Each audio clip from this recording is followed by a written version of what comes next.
Hello students, most of the students are doing mistake in the competitive exam to solve such type of question. So let us solve how to solve this type of question very easily.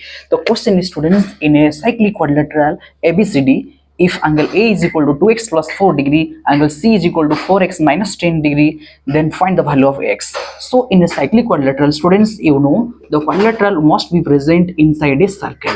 If this quadrilateral is ABCD, then angle A is given, angle C is given, means angle A and C are opposite angles. In a cyclic angle property, you know that opposite angle sum is 180 degree. So accordingly we will solve this type of question. So students, angle A is given 2x plus 4 degree, angle C is given 4x minus 10 degree. So according to the property of cyclic quadrilaterals, according to the property of cyclic quadrilateral, opposite sum of the opposite angle is 180 degree. So angle A plus angle C is equal to 180 degree.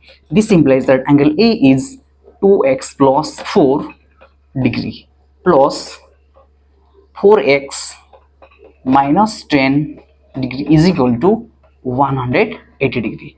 This implies that, students, 2x, your 4x is 6x, and 4 degree and minus 10 degree is minus 6 is equal to 180. So here 2x minus 6 is equal to 180.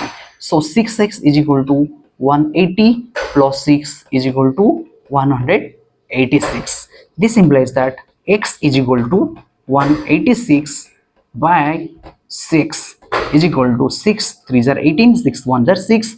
So the answer is 31. Students, 31. That is the correct answer. So to solve such type of questions in the exam very easily, please like, share and subscribe my channel for more information. Thank you.